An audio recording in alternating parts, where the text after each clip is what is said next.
réel plaisir, mesdames, messieurs, de vous retrouver sur votre émission Nopinden. Nous sommes heureux donc de vous accompagner dans votre réveil et ce matin, nos différentes rubriques viendront meubler donc cette émission. Précieux nous, plaisir de vous retrouver sur cette émission ce matin. Bonjour Alain Sochoumé, amis téléspectateurs, bonjour. Nous sommes au rendez-vous et j'aimerais vous dire également bienvenue dans votre réveil matinal. Prenez place. Pendjari sera la merveille du Bénin qui va nous accueillir ce matin et puis après on aura le groupe Weziza. Et oui, nous ferons une petite incursion dans le passé pour retrouver donc ce duo qui a bercé l'enfance de certains et la jeunesse d'autres. Et aujourd'hui, dans l'instant écho, je vais vous parler d'un aliment que vous aimez certainement. On le retrouve, on le savoure à tout moment de la journée. Il s'agit donc des galettes d'arachide. Je vais vous parler de la commercialisation et même de la production de ce produit. Mesdames, Messieurs, ce matin, notre plat de résistance va nous offrir les fêtes identitaires dans notre pays. De plus en plus de contrées en organisent, chacun se lève dans son coin et crée sa fête identitaire. Nous allons nous poser la question ce matin de savoir si les fêtes identitaires qui se multiplient dans les régions de notre pays sont un facteur d'unification ou un facteur de division. Mais avant de retrouver donc nos invités sur le plateau, mesdames, messieurs, voici les merveilles du Bénin.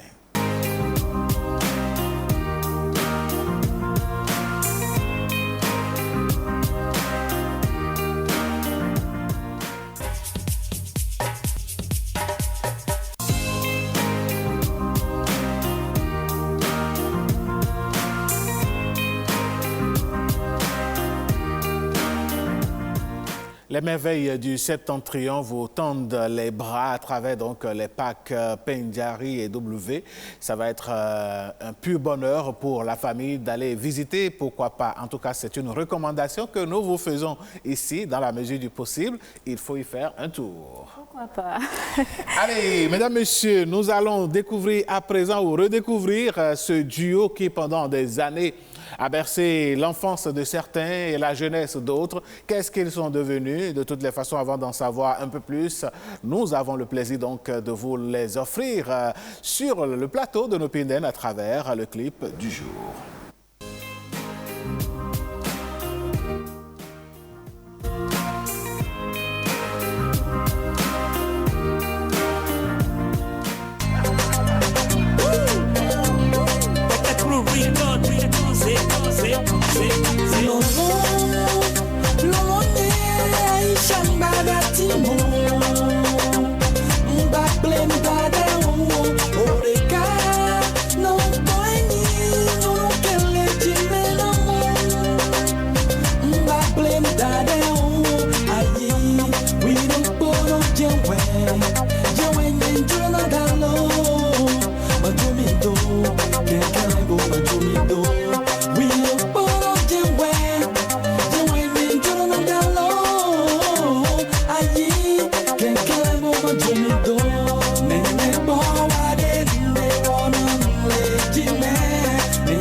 chanson d'amour, puisque l'amour ne meurt jamais. La chanson reste d'actualité. La preuve est que cette chanson a rappelé beaucoup de choses à plein de monde. Et même dans ce studio, je ne vendrai pas la mèche. Mais bon, allez, je suis sûr que de votre côté aussi, ça vous a fait raviver des souvenirs.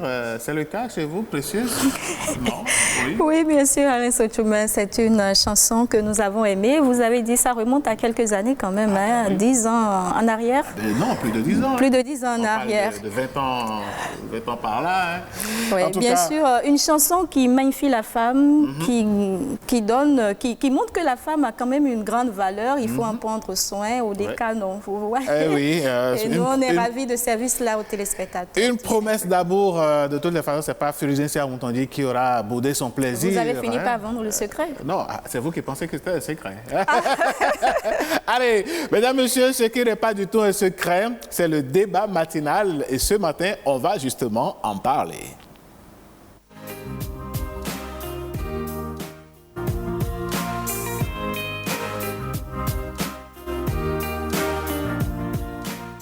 Les fêtes identitaires dans notre pays se multiplient.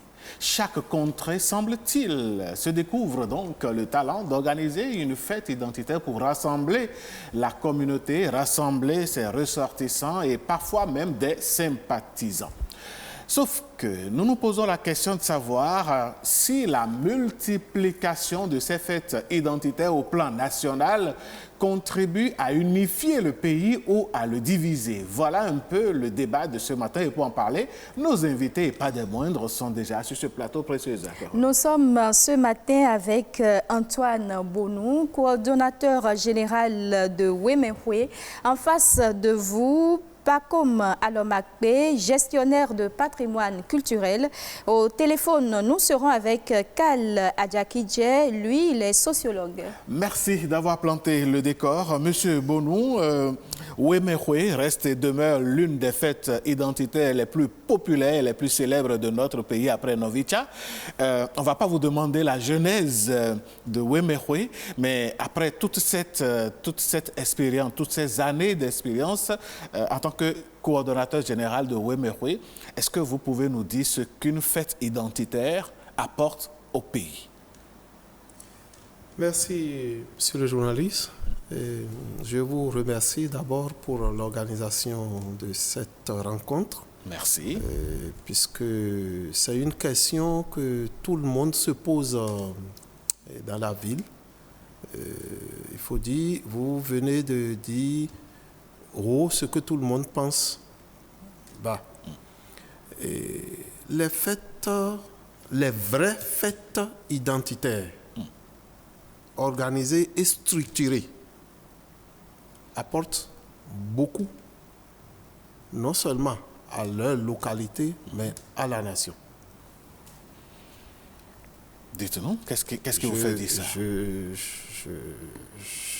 Je prends l'exemple. Oui.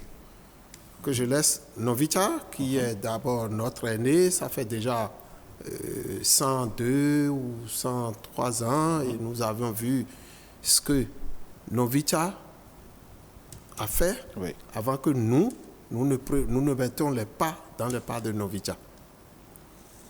Wemehwe, nous sommes à la 13e édition, bientôt 14e édition en janvier, mais je puis vous dire, d'abord, sur le plan retrouvailles, des frères et sœurs qui se sont séparés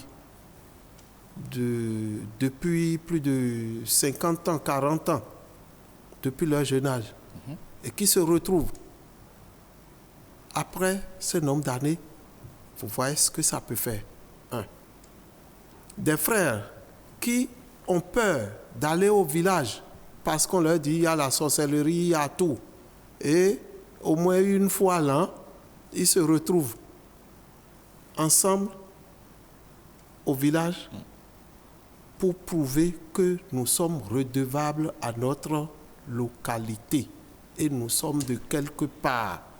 Il ne faudrait pas rester stadin à Cotonou, à Porto Novo, à Parakou, dans les villes et oublier nos villages. Et donc, il y a les retrouvailles. 2, il y a le retour à la base, c'est-à-dire notre culture.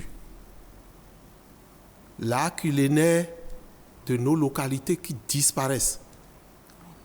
Nos enfants ne connaissaient pas ce qu'on appelle Djongoli, par exemple, et Avlouda, par exemple, chez nous. Bon, l'art culinaire de chaque localité. On a habitué nos enfants à manger salade avec engrais, hormones et autres. Mais il faut qu'ils retournent au village pour voir ce que nous, on avait l'habitude de manger. D'accord. 2. En dehors de ça, le développement de notre localité. En termes de développement, on a quoi concrètement? En termes de développement, vous savez, il n'y a pas de développement sans l'être humain. Tout à fait. Et en termes de développement, il y a l'éducation. On ne peut pas attendre l'État pour tout faire. Je peux vous dire aujourd'hui, nous dans Wemenwe, on a construit tellement de modules de classe, tellement de laboratoires, tellement de bibliothèques numériques que nous avons reçu même des courriers de félicitations du ministère, du gouvernement. Vous venez donc en appui au gouvernement? On vient en appui au gouvernement. Ça fait partie des développements. D'accord. Monsieur Gono, on va revenir à vous tout à l'heure. Donc, le temps d'adresser une question à Monsieur Alomakpe. Monsieur Paco Alomakpe, est-ce que vous pensez, comme Monsieur Antoine Bonou, que les fêtes identitaires concourent à l'unité? C'est une grande question.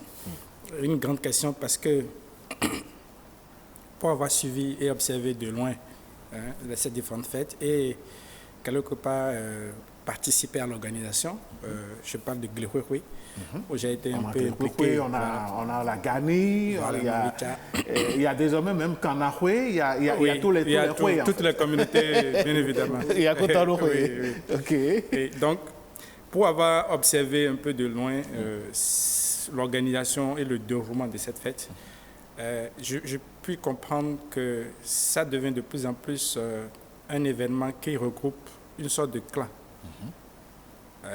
Une sorte de clan. Et dans chaque localité, si vous observez bien, il y a toujours une division. Et ça, vous pouvez faire les enquêtes, vous comprendrez qu'il y a toujours une division parce que il semble que certains n'arrivent pas à associer tout le monde. Et donc, les questions de malcompréhension, de leadership et parfois de clan politique rentrent dans les débats et l'enjeu. Et donc, on s'inquiète de ce que réellement cette fête ne nous permet pas de nous unifier. Mais c'est possible que ça puisse réellement jouer ce rôle. Et il va falloir maintenant revoir la manière d'organiser, la manière de mettre en place les différentes activités, la manière d'associer tous les acteurs pour que réellement on puisse sentir ce besoin d'unification dont on parle. L'unification serait mieux lorsque ça ne devient pas un truc de genre, bon, c'est notre ethnie qui se rencontre, encore que là même, nous sommes divisés entre nous-mêmes, et donc nous nous recoquevions, et voilà, par rapport aux autres communautés ou aux autres ethnies. Et c'est là la difficulté. Et donc il faut tout un travail pour repenser l'organisation, la manière dont cette fête en fait se passe, pour que réellement on puisse se retrouver autour d'un certain nombre d'éléments consensuels, notamment notre culture de façon nationale, au plan national, au plan global, pour que réellement les choses se passent, je pense, comme il faut pour que nous puissions nous unir autour des fêtes. De ces fêtes. Je fais comme mien un peu l'explication de l'aîné. C'est vrai, c'est des retrouvailles, c'est retour à la culture, c'est action sociale, de développement, oui. Mais à l'intérieur de ces différentes actions, il y a beaucoup de défis à relever. D'accord. Monsieur Karl Adiakédié, vous êtes sociologue. Bonjour. Bonjour, monsieur le journaliste. Merci d'avoir accepté notre invitation matinale. Vous, en tant que sociologue, est-ce qu'il y a un bénéfice à perpétuer dans un premier temps et à multiplier au plan national, chacun dans sa région, dans sa communauté, ces fêtes dites identitaires? Ok, merci de m'avoir associé à cette question. Je salue tous ceux qui sont sur le plateau. Et vous répondez. Ok, merci. Bien, dans un premier temps, il faut d'abord pouvoir comprendre ce que l'on observe ou ce qui se vit autour de ces fêtes identitaires. Donc, vous voyez, la fête identitaire, c'est un creuset de retrouvailles, de célébration de la vie en communauté, de la vie identitaire, si on peut s'exprimer ici. Dans une fête identitaire, vous voyez souvent que c'est aussi un moment de solidarité, de partage au niveau des acteurs d'une communauté. Alors donc, ce moment de communion qui permet vraiment à tout le monde de pouvoir se retrouver pour se rappeler à une existence commune. Ici, cette existence commune qui est liée à l'identité qu'on a, que chaque acteur partage. Et donc, on peut dire que c'est d'abord une bonne chose, puisque ça permet un renforcement des liens et ça permet la cohésion sociale. Ça permet ce que nous allons appeler aussi un attachement aux valeurs énormes qui sont en promotion au niveau justement de ces communautés-là. De cette communauté-là. Donc, perpétuer ça, je pense que c'est une bonne chose parce que ça permet aux uns aux autres de se retrouver, de se reconnaître autour d'une réalité commune. D'accord. Ouais. Et ça permet de mobiliser donc tous les fils de la communauté. Puisque, comme je l'ai dit, c'est un moment de communion.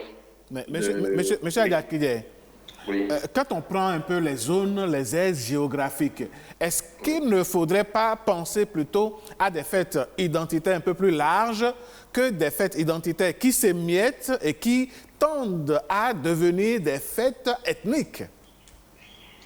Oui, je vous comprends. En fait, on pourrait donner un caractère territorial à la fête. Parce que je pense que c'est vraiment très important, puisqu'il s'agit de la manifestation du vécu d'identité sociale, qui est souvent partagé. Donc, puisque vous avez, par exemple, quand on dit les Adjatado, on retrouve plusieurs ethnies dans les Adjatado, par exemple. Oui. Ouais, donc, faire plutôt une fête qui prend en compte ce regroupement, il est mieux que de dire faire des Roguntor, faire des Adjanou, faire des fonds, etc. Donc, je pense dans cette approche, je suis tout à fait d'accord avec vous, mais il faut comprendre d'abord que l'individu a besoin d'abord d'un repli identitaire propre à lui-même, propre à son environnement. Maintenant, au-delà de ce repli, il faut aller au-delà, donc en voyant encore, en prenant en compte les assimilés. Okay. Donc c'est là où je vous rejoins par rapport à cette vision qu'il faut désormais donner à la fête identitaire, qui aussi, il faut le reconnaître dans sa manifestation, ne regroupe pas que les gens de cette ère culturelle. Tout à fait. Parce que vous voyez un peu aujourd'hui, quand on a dit la fête de Lian, ce n'est pas que les Savalois qui s'y rendent.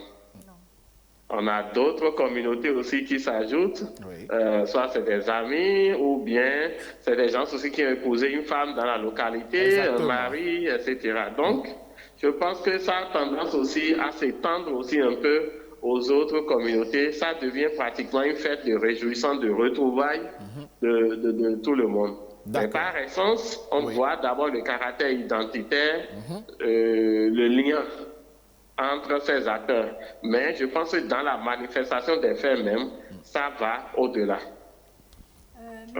Monsieur Kal Adjakidje, on reste avec vous. En tant que sociologue, comment expliquez-vous cet engouement qu'on observe aujourd'hui vis-à-vis de ces fêtes-là? On savait qu'il y avait que Novicha qui existait et puis ça a pris une ampleur que... Aujourd'hui, on se demande, mais comment ça s'est passé? Pourquoi ça a pris aussi vite dans les autres régions? Oui, pour la simple raison qu'il y a un souci d'exister pour les gens aujourd'hui. Il y a un souci de montrer qu'ils appartiennent à une communauté pour pouvoir valoriser donc justement tout ce qu'il y a comme élément culturel au niveau de leur communauté. Donc ce sont ces soucis-là qui amènent les gens à se regrouper, à se retrouver et à pouvoir fêter suivant justement les milieux d'appartenance. Donc c'est fondamentalement cet élément-là. J'ai envie de prouver que j'appartiens à une ère culturelle de mon pays. J'ai envie de prouver que j'appartiens à tel milieu, que les miens doivent me reconnaître comme tel. Vous voyez, aujourd'hui, par exemple, sur le plan politique, en tout cas pour ce qui se faisait jusqu'à un passé récent, il faut être originaire d'une zone, d'un milieu, d'une ère culturelle pour espérer avoir certainement une promotion et autres. Vous voyez, donc, face à ces éléments, les individus essayent donc de s'identifier par rapport à leur ère culturelle pour espérer bénéficier d'un certain nombre d'atouts au niveau de la société, au niveau de la nation, etc. etc. Monsieur Diakité, vous continuez par garder la ligne et vous restez avec nous pour continuer de suivre donc, ce débat matinal. Monsieur Bonou, nous recherchons l'unification, nous recherchons l'unité des fils et filles de ces régions-là, de ces communautés-là, mais la politique n'est pas loin. Comment faire pour que ces fêtes identitaires soient véritablement des occasions apolitiques dirigées par, enfin, organisées par des structures apolitiques? Merci, monsieur le journaliste. Vous savez, nous disons par exemple que Wemekwe est apolitique. Mais nous avons besoin aussi des politiques pour développer notre localité. Je prends l'exemple. Nous, par exemple, dans Wemekwe, quand vous êtes chef de parti, responsable politique, vous ne pouvez pas être membre de bureau qui dirige l'organisation. Et vous ne pouvez pas venir nous imposer un parti politique dans Wemekwe.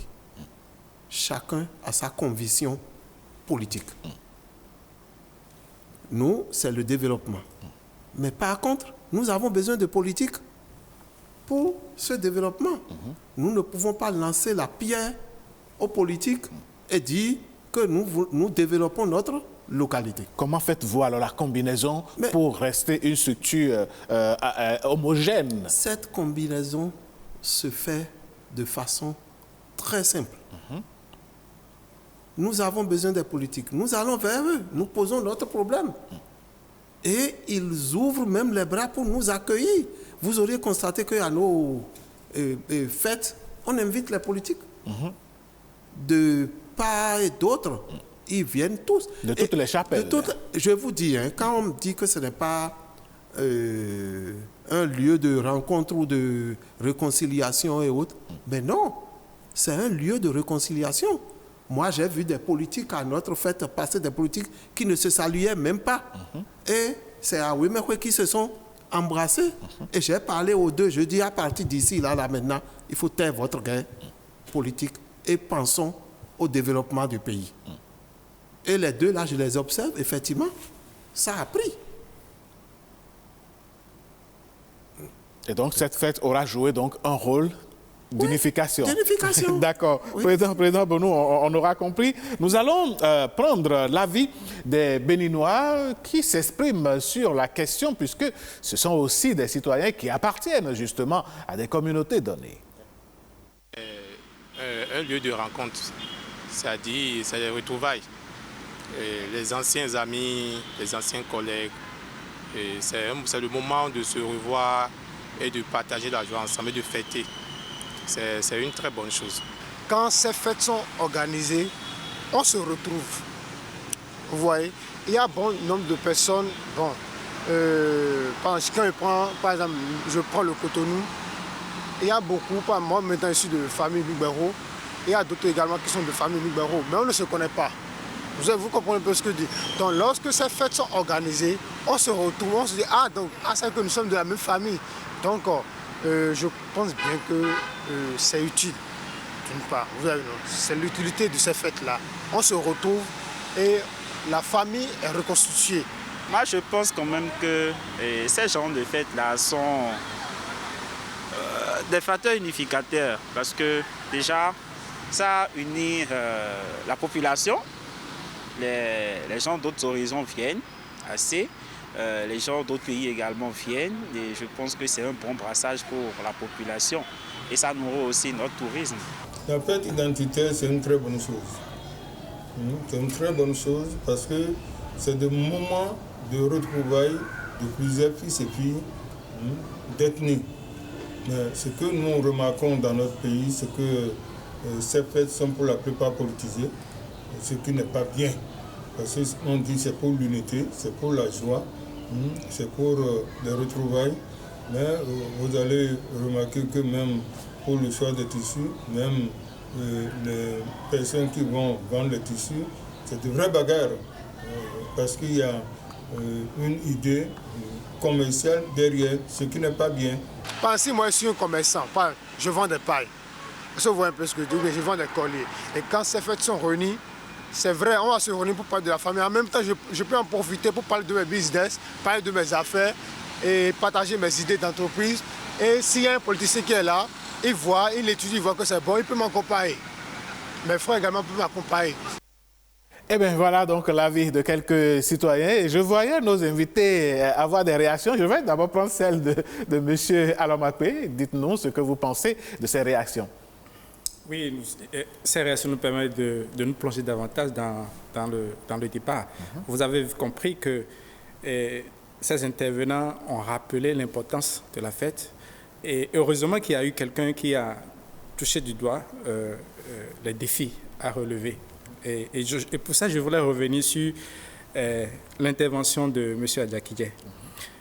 Il a insisté beaucoup plus sur le besoin social de l'individu, se retrouver dans sa communauté, aller se ressourcer. D'appartenance, voilà, une identité communautaire, etc. Et autour de la fête, il y a aussi d'autres besoins. Et moi, j'ai trouvé au moins deux. Il y a le besoin politique. Ouais, monsieur vient de préciser. Il y a le besoin économique. On a parlé de tourisme et on a parlé de la vente, voilà, commercialisation du tissu, etc. Et justement, ce sont ces deux besoins qui constituent en même temps des défis à relever en réalité, compte tenu de la manière dont les gens les appliquent. C'est-à-dire, ils appliquent ou ils mettent en exergue ces éléments-là. Je vous donne un exemple. L'exemple du doyen Bonou, lui, il a réconcilié deux politiques. C'est l'idéal. L'effort à faire consisterait, par exemple, à instituer un symbolisme de réconciliation entre les gens. Parce que, au-delà de tout ce que nous disons, si vous allez dans une communauté, il y a toujours des clivages politiques entre les individus. Et donc, pour ces fêtes-là, il serait indiqué qu'on institue à chaque étape, à chaque édition, la réconciliation entre les filles. On peut définir comment on peut le faire, mais ça va être un truc plus organisé et que ce ne soit pas seulement le coordonnateur seul qui s'en occupe. Parce que c'est certainement un acte en aparté que vous avez réglé entre deux individus apparemment qui ne s'entendaient pas. Donc, l'institutionnalisation consisterait à peut-être l'implication des personnes ressources, les rois, par exemple, les références, les personnes qui ont des valeurs qu'on reconnaît et qui portent ce projet-là. Donc, du genre, vous allez comprendre, définir comment vous allez rendre symbolique cette réconciliation entre les enfants. Il faut toujours se réconcilier. Le côté économique. Tourisme, oui. Moi, plusieurs fois, quand il y a fête, je vais souvent à Wemekwe par le biais d'un ami qui est de là-bas, qui s'implique même pour l'organisation, par exemple, de Miss Wemekwe. Voilà, vous le connaissez très bien. Il y a des activités donc, autour. Beaucoup d'activités autour. Et donc, nous sommes obligés de nous déplacer, de nous héberger 1 ou 2 jours, organiser les stands, tout ça, là, les places, etc., traîner toutes nos familles le jour, voyez-vous. Donc, il y a beaucoup d'activités touristiques. Est-ce que ces activités profitent à la localité, à la communauté?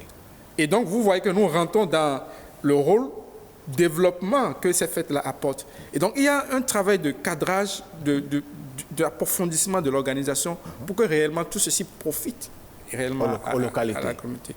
Et pour le commerce, et ça, c'est surtout le défi le plus important à relever, parce que ça crée beaucoup de clivages. Je sais, c'est-à-dire la vente des tissus. J'ai même compris que, bon, quand au début, le doyen voulait parler, il dit qu'il y a les vraies fêtes identitaires et qu'il y a probablement... Il y aurait peut-être... On va revenir sur la question. Et donc, c'est parce que, justement, il y a un enjeu économique. C'est-à-dire, bon, on vend des tissus, on gagne de l'argent, on pense que c'est les organisateurs qui... Donc, ce sont ces éléments qui pensent que, bon, nous-mêmes, nous allons copier pour vendre. Et vous voyez, dans les affiches qu'on monte, on monte toujours le tissu de la fête. Et on montre... Bon, c'est les choses que moi j'observe. Tout à fait. Mais en matière de communication, le pagne est mis en avant plus que même la question de l'unification, la question de réconciliation, la question de paix, la question de développement réel. Donc, il y a tous ces éléments qu'il faut encore analyser. En résumé, l'organisation des fêtes mérite une analyse plus approfondie et peut-être l'association de certaines personnes qui peuvent vous accompagner au plan technique pour que vous voyez vraiment qu'on ramène le tout sur les valeurs, les choses... Et ceci est valable pour toutes les autres fêtes identiques. Bien sûr. D'accord. Monsieur Antoine Bonou, votre réaction par rapport à ce que Monsieur Paco Malomakpe vient de dire, il a touché un aspect très intéressant à mon avis, l'aspect économique. À qui profite finalement Bon, merci Monsieur Paco. Et je peux vous dire que l'aspect économique, touristique, profite d'abord à la population. Et je m'explique.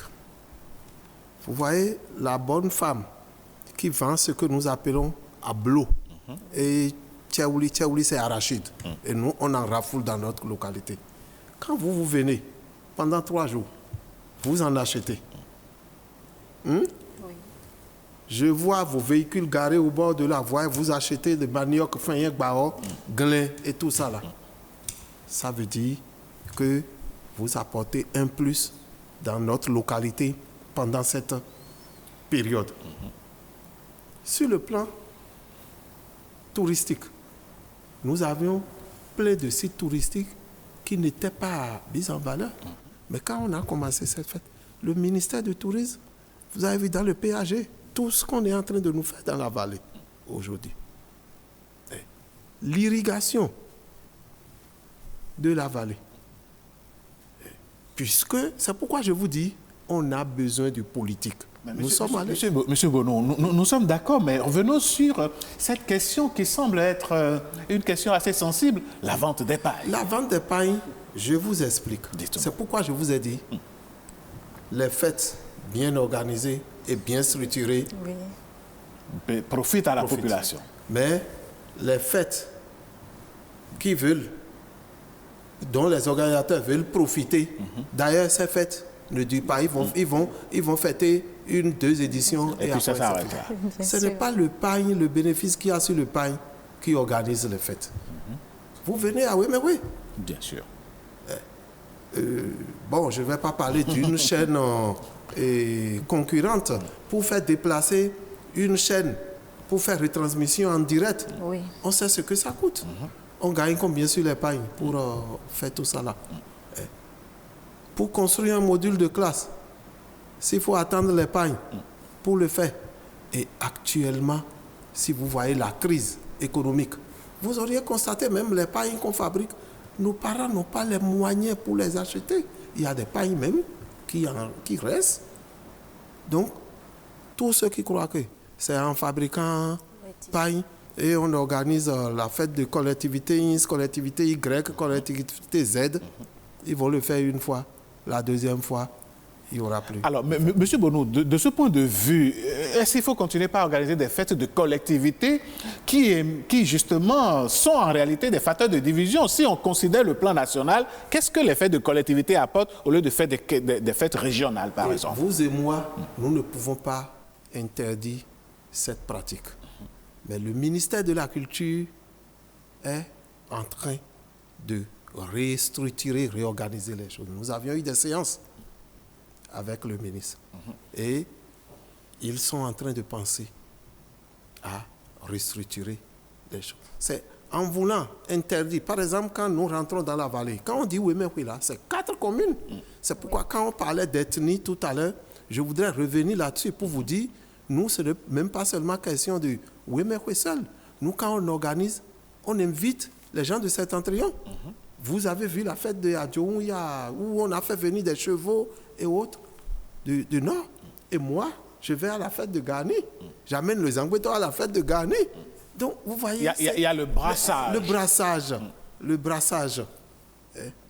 Et là, ceux qui organisent des petites fêtes et autres, laissons-les. Ils vont eux-mêmes, d'un jour à l'autre, cesser. Vous êtes partisan de la théorie de Darwin, apparemment. Les plus forts vont continuer et les faibles vont disparaître. D'accord. Alors, Monsieur Adiakidien, vous êtes toujours en ligne. Au jour d'aujourd'hui, si on vous demande de faire des propositions pour des fêtes identitaires plus consolidées et plus unificatrices, que diriez-vous? Oui, je pense que le dernier devant, ça doit être M. Antoine, non? Oui, c'est M. Bono. Il a déjà commencé par aborder la question. C'est qu'il faut donner un caractère régional à la fête identitaire pour qu'on ait ce qu'on va appeler un brassage socio-culturel. Parce qu'il s'agit de se retrouver dans un creuset de vivre ensemble, d'échanges. Et donc, de ce point de vue, je pense que dépasser le relent, dépasser l'environnement d'une collectivité, d'un clan, pour aller vraiment vers un niveau régional, je pense que ça participe du bien de tout le monde. Et vous voyez, aujourd'hui, comme ils l'ont dit, c'est des espaces de promotion, par exemple, de la culture, des espaces de promotion de tout ce qu'il y a comme valeur au niveau des territoires, de tout ce qu'il y a comme savoir-faire. Et donc, pour pouvoir faire toutes ces promotions, on n'a pas besoin de se retrouver à un niveau micro, mais plutôt à un niveau macro. Et c'est ça qui va permettre d'aboutir finalement à l'unification que nous recherchons.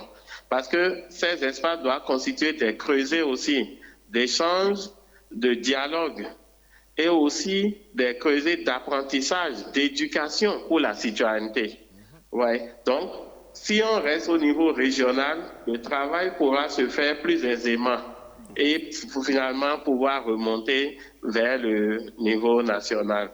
Donc, je crois qu'aujourd'hui, quand on observe aussi déjà un peu toutes ces fêtes identitaires, ce n'est plus des fêtes qui se passent sur un repli des individus, mais plutôt ces fêtes sont inscrites dans une ouverture et on le constate aisément un peu partout aujourd'hui. Et je pense qu'il faut qu'on continue ce processus-là pour pouvoir finalement aboutir au nationalisme que nous recherchons au niveau de notre peuple. Merci, M.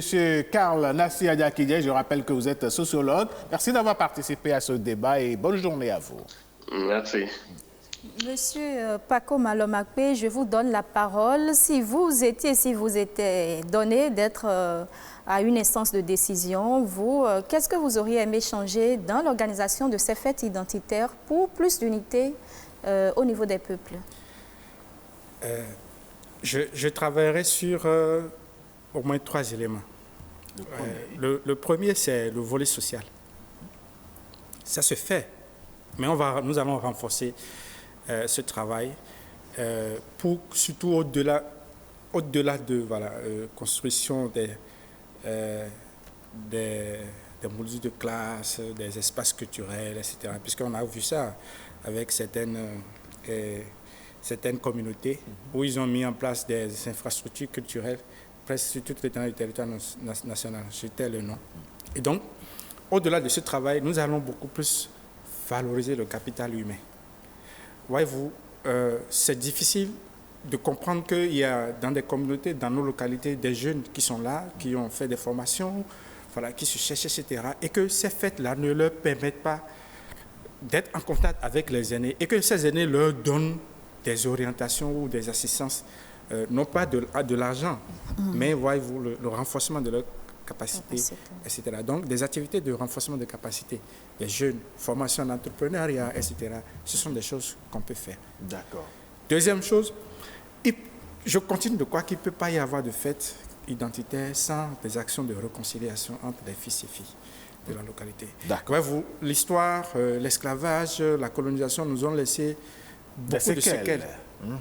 Et donc des divisions entre familles, collectivités. C'est sur toute l'étendue du territoire national. Monsieur Alomakwe, on vous aura compris, le temps nous faisant défaut. Monsieur Bonou, si vous devriez conclure ce débat. Pour conclure, je voudrais d'abord vous remercier, mais l'esclavage nous a laissé plein. Nous avions eu à faire gospel dans ce pays, la réconciliation. Bien sûr, partout vous passerez. La dent et la langue sont logés dans la même paroi, mais ça se cogne. Oui, tout à fait. Mais, réconciliation, on le fait et on continuera toujours à le faire. Et pour conclure, je vous remercie et je demande aux uns et aux autres, à tous ceux qui organisent des fêtes au niveau régional, de vraiment revoir l'organisation et que ça ne soit pas une idée de mercantilisme derrière, mais plutôt une idée de retrouvailles, une idée de développement. D'accord. Merci, Monsieur Bonou Antoine. Je rappelle que vous êtes le coordonnateur général de Wemerwe, une voix assez autorisée pour parler donc de ce sujet. Merci à Monsieur Alomakwe. Merci d'être passé sur ce plateau pour nous éclairer. Chers amis téléspectateurs, nous appartenons tous. Nous venons forcément d'une communauté, d'une région, mais nous appartenons à un même et unique pays, le Bénin. Quelles que soient les fêtes identitaires que nous organisons, pensons d'abord à être un et un seul peuple. Nous allons marquer une pause et vous revenez juste après. L'ORTB se rapproche encore plus de vous. La nouvelle application mobile de l'ORTB avec plus de dynamique, plus de design, plus de couleurs, plus de facilité. Vos chaînes de radio, votre télévision nationale et BB24 en direct, c'est sur Play Store. ORTB Mobile, toujours plus proche de vous. Retour sur ce plateau de Nopinden, mesdames, messieurs, et nous allons donc embrasser la culture de manière encore plus forte en allant justement découvrir les panégyriques, et ça va être à travers us et coutumes.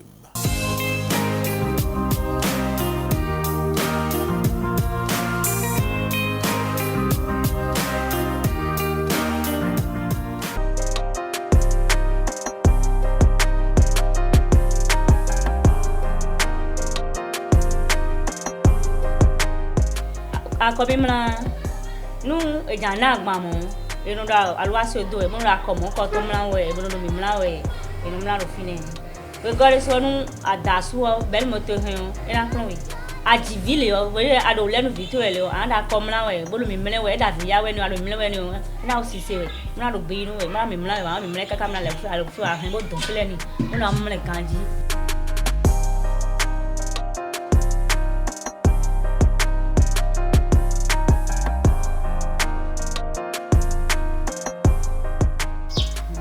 Henu ome do akoro pevio medele o yo povla ya hen kodo no enemi eno mra ena jeri do jibo kwa so na jesi seji ona jeri kun do ayi meji nu ale ada suo asuto no hen asuto le san ko de yan hen na do akọ nu ah ite sansi won ni jo mi o akọle we no mra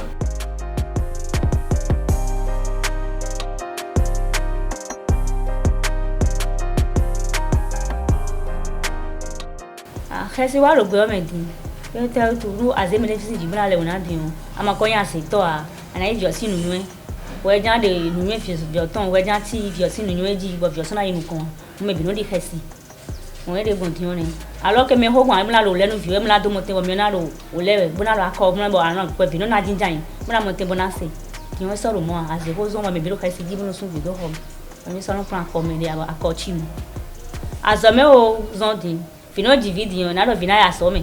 Wonu vino na some yo kwetana na no telegram ko grama na ro akomla we. Ngene story ya. Fi divi tro de kana bo sunu ko na do na be asome. E file so ti no te bona si.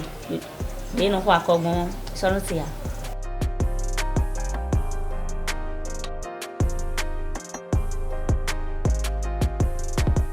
nu akɔ mi na se adzobɔ nu eme dɔvi eme dɔ kaka me na mo nu de gã avant kolo me xɔtɔ mɔ xɔ wɛkɛ yi nu na xɔ da gɛlɛlɛ na ko xɔ ohlo gbɛsi oŋɔti ma nu alimama na kɛntɔ ɖe nya na nyɔ fe nya.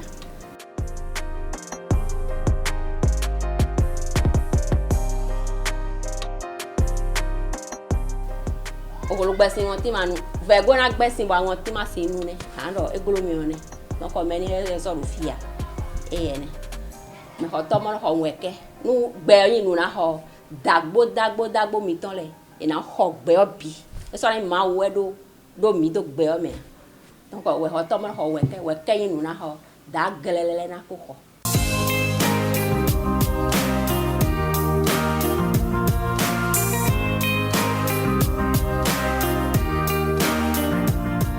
Les panégyriques claniques, une manifestation de la culture béninoise assez riche, hein, et je pense que nous devrions nous évertuer à connaître ces panégyriques-là, puisque cela réveille cette fibre patriotique, cette fibre d'appartenance à une communauté, à une famille, à une lignée, à une collectivité, et cela ne peut être que riche, n'est-ce pas, Précieuse? Oui, et cela tend à disparaître. La dame dans cet élément nous rappelle qu'on doit le connaître. Aujourd'hui, on n'a plus de temps, les enfants vont à l'école, on ne passe plus de temps avec les grands-parents et tout ça contribue à la disparition de ces panégyriques-là. Donc, il faut donner l'occasion aux enfants de retrouver, de se ressourcer. Parce qu'on a dit que ça calme la colère. Lorsque votre mari est en colère, par exemple, et vous commencez à lui dire, voilà, il se calme. Pareil pour les bébés. Donc, c'est important aujourd'hui. Est-ce que vous l'avez déjà fait à votre mari une fois? Vous connaissez son panégyrique? Comment vous y êtes pris, dites-moi? Alain Sochoumé, ça, c'est un secret. Finalement, vous détenez beaucoup de secrets par ici, vous. Bien sûr, en tout cas, aux téléspectateurs, je conseille de connaître, que ce soit pour leurs enfants ou bien leur mari. Ça aurait été super sympa si vous nous disiez un peu comment vous récitez les panégyriques de votre mari. Pourquoi pas toute sa famille et toute la communauté aurait découvert que vous avez vraiment appris la leçon. Mais bon, allez, puisque c'est secret, il y a une chose qui n'est pas du tout secrète par ici, c'est comment vous donner des idées de business. Et ce matin, cela ne va pas manquer. Voici Instant Éco.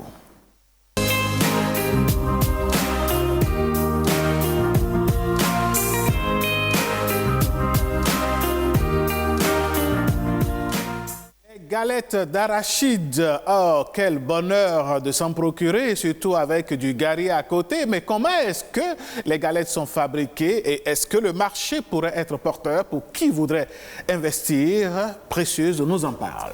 Bien sûr, vous l'avez annoncé aujourd'hui, je vous parle de la galette d'arachide, communément appelée kuli-kuli. Si vous êtes béninois, c'est sûr et certain que vous connaissez ce produit et si vous ne le connaissez pas, si vous êtes à l'étranger, je vous informe que c'est un produit béninois. C'est de la pâte d'arachide cuite dans de l'huile d'arachide. Cette galette peut prendre plusieurs formes, rondes, empilées en escargot, en boule, en rondelles, formant des bracelets. Mais la forme la plus connue, c'est le bâtonnet enfilé aux deux extrémités. Les nouvelles formes, surtout en petites boules rondes, sont mises sur le marché dans le but de mieux promouvoir les produits locaux. C'est un produit que l'on retrouve également dans la sous-région, au Togo par exemple, au Ghana, au Nigeria ou encore au Cameroun. Avant d'obtenir la pâte servant à produire les formes de kuli-kuli, les graines d'arachide subissent plusieurs étapes: décortiquage, séchage, torréfaction qui va réduire l'amidon pour libérer l'huile, dépelliculage, vannage sous l'effet du vent, mouture dans un moulin et le pétrissage qui va donc permettre de donner à la pâte d'arachide la forme voulue. Parfois, les bonnes dames qui le font rajoutent des épices comme le piment ou encore le gingembre.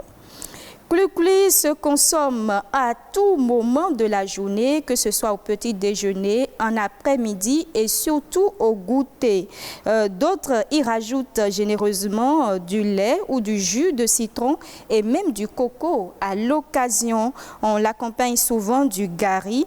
Et certains, les Africains, apprécient ces galettes-là pour son goût croquant.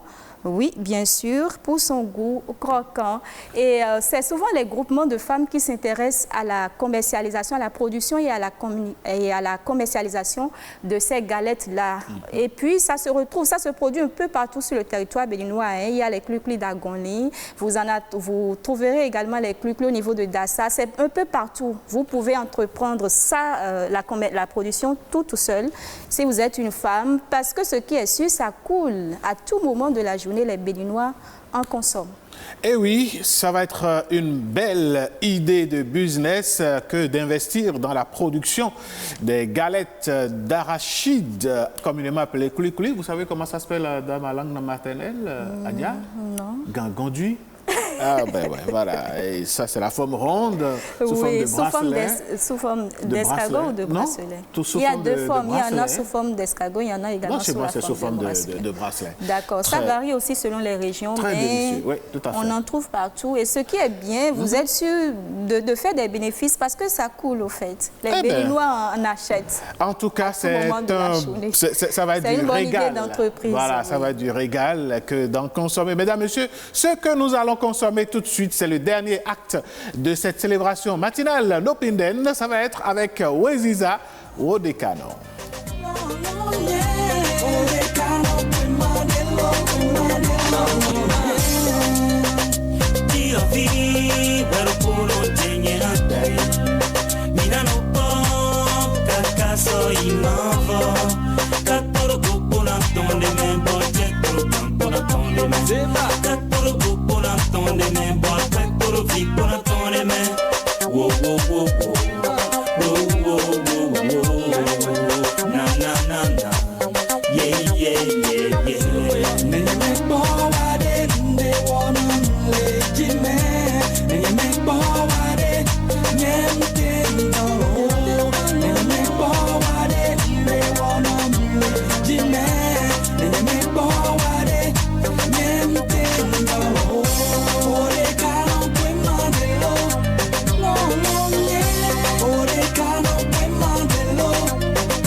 Tes parents des choses inimaginables. J'offrirai à tes parents maison, voiture et même un or. Tout ceci pour les séduire, t'avoir près de moi. Ceci pour la vie. J'offrirai donc à tes parents tous les biens de cette vie.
le plaisir a été pour nous d'avoir donc passé ces moments de télévision avec vous.